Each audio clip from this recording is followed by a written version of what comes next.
अस्सलाम वालेकुम व्यूवर्स, मेरे चैनल में एक बार फिर खुशामदीद। व्यूवर्स, आज हम बच्चों की 2 से 3 साल तक के बच्चे की अफ़गानी शलवार बनाने लगे हैं। तो ये जो मैंने कपड़ा लिया है ये 4 फोल्ड है। यहाँ से मैं आपको दिखा भी देती हूँ, ये देखिए। अब इसकी लेंथ और वेट भी बता देती हूँ। तो इसकी जो लेंथ है वो यहाँ पे ये 20 इंचज़ है और ऑल ओवर ये 40 इंचज़ एक जो है क्लॉथ है, इसका 14 इंचज़ की लेंथ है। और यहाँ से हम 1.5 इंच पे निशान लगाएंगे। ये हमने हिप का निशान लगाया है और आसन के लिए यहाँ पे क्रोच का निशान जो है वो हमने 6 इंच पर लगाया है और इसको हम इस तरह से आसन को कर्व दे देंगे। और नीचे हमने मोहरी के लिए यहाँ पे 17 इंच पे निशान लगाना है, क्योंकि नीचे हमने पट्टी भी इसमें जोड़नी है और यहाँ पे चुन्नट आएगी। तो यहाँ छोटा सा कर्व देते हुए हम इस तरह से बॉटम तक अपनी लाइन को मिला लेंगे। अब हम इस पर कटिंग कर लेंगे। आप सोच रहे होंगे कि आसन 6 इंच बहुत छोटा है, तो चूँकि इसके ऊपर बेल्ट भी लगेगी तो जिसकी वजह से इसका आसन 8 इंच प्लस हमारे पास आ जाएगा।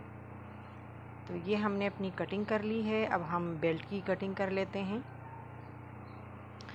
तो इसको साइड पे करते हैं और बेल्ट ले लेते हैं। बेल्ट जो है इसकी मैं आपको लेंथ, ये डबल फोल्ड है, इसकी जो लेंथ है वो 18 इंच है और इसकी जो वेड्थ है वो 5 इंचज़ है। तो यहाँ पर हम अब नीचे मोहरी के लिए हमने जो पट्टी लगानी है, तो हम वो पट्टी का भी आपको लेंथ और वेट बता देते हैं। इस तरह से ये जो बेल्ट है ऊपर लगेगी, आसन इस तरह से काफ़ी साइज़ में आ जाएगा हमारे पास 8 इंच तक। तो नीचे हम जो मोहरी के लिए हम पट्टी लेंगे उसकी भी मैं आपको लेंथ और वेट बता देती हूँ। इसकी जो लेंथ है हमारे पास ये डबल करके इस तरह से लगेगी और साइडों से भी फोल्ड होगी, तो अंदर की तरफ फोल्ड होगी, सॉरी हाफ इंच। तो ये है 12 इंच और इसकी जो चौड़ाई है वो सॉरी लेंथ है वो हमारे पास है 5 इंच।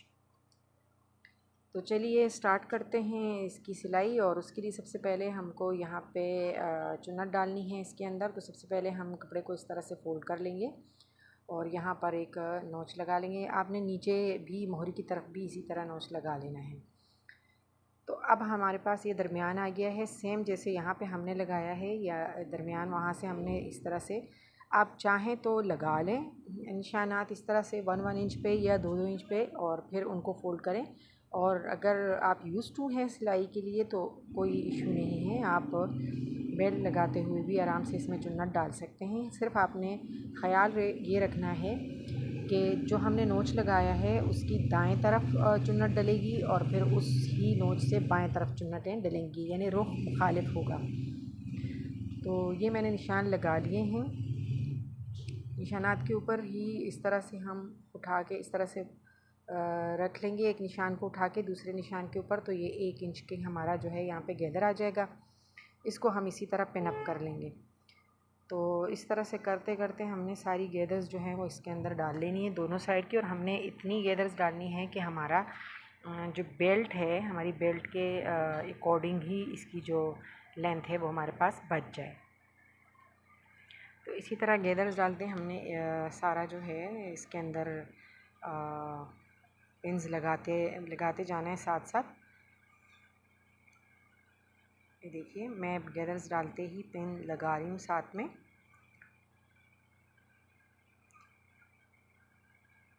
एक साइड की तकरीबन हमारी जो है वो हो चुकी हैं, लेकिन हम बेल्ट के साथ भी नाप के देख लेंगे एक दफ़ा। अगर ये सेट नहीं आ रही होंगी तो हम थोड़ी सी और गैदर्स डालेंगे। अब दूसरी साइड की मैं डालने लगी हूँ गैदर्स। देखिए इस तरह से हमने ये सारी गैदर्स डाल ली। ये देखिए दोनों साइड्स इस तरह से हम अपनी जो गैदर्स हैं वो कंप्लीट कर लेंगे।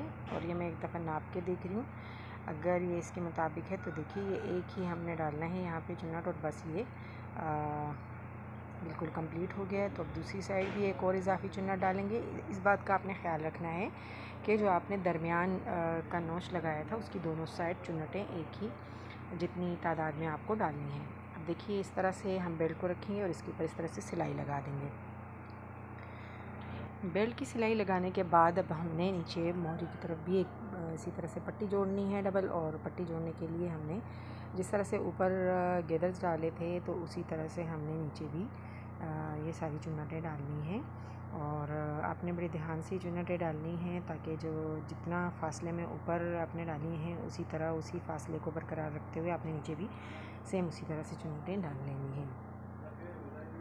अफ़गानी शलवार ज़्यादातर लटके हुए से कपड़े में ज़्यादा ख़ूबसूरत लगती हैं क्योंकि इसमें जो चुन्नटें होती हैं वो ज़्यादा घेर में ही अच्छी लगती हैं। तो घेर जितना ज़्यादा होगा ये उतनी ही ज़्यादा ख़ूबसूरत लगेगी। तो अभी देखें हम एक एक चुन्नट और डाल लेते हैं और इस तरह से ये हमारा जो पट्टी है वो देखें बिल्कुल बराबर आ रही है। हम सिलाई लगा लेते हैं। देखिए सिलाई लग चुकी है। अब हम इससे बैक की तरफ इस तरह से मोड़ के फोल्ड कर देंगे और यहाँ पर भी एक सिलाई लगा लेंगे। तो हमारी मोहरी की देखिए सिलाई लग चुकी है और ये कुछ इस तरह सी शेप में है। ये देखिए नीचे से 5 इंच की सिलाई और ऊपर आप बेल्ट देखिए तो बहुत ही ज़्यादा खूबसूरत लगेगी ये अफ़गानी शलवार तैयार होने के बाद। देखिए दूसरा पीस भी हमने इसी तरह रेडी कर लिया इसका। अब हमने इसको इस तरह से ओवरलैप रखना है इसके ऊपर उल्टा और आसन की सिलाई जो है वो हम यहाँ से लगा लेंगे। तो आसन की सिलाई हमारी लग चुकी है, आप देख सकते हैं। अब हमने नेफ़ा बनाना है तो नेफ़े के लिए हमने 1/2 इंच अंदर की तरफ मोड़ना है और फिर उसके बाद तकरीबन 1.5 इंच हमने इस तरह से मोड़ के इसके ऊपर सिलाई किनारे पे लगा देनी है ऑल ओवर। नेफ़े की सिलाई लगाने के बाद ये देखिए इस तरह से नेफ़ा रेडी हो गया है और अब हम इसे शलवार को पलटने के बाद एक पांचे से दूसरे पांचे तक अंदर की सिलाई जो है वो लगा लेंगे।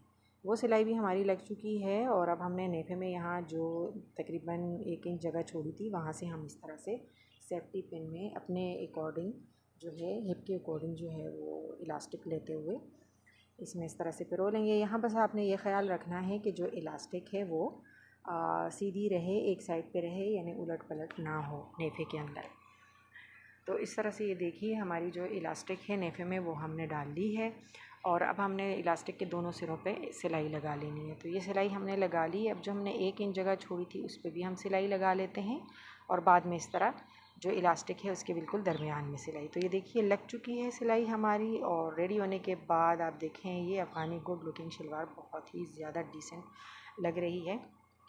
उम्मीद है कि आज की वीडियो आपको अच्छी लगी होगी। अगर वीडियो आपको अच्छी लगी तो वीडियो को लाइक और शेयर करना मत भूलिएगा। चैनल पर नए हैं तो चैनल को सब्सक्राइब कर दीजिएगा।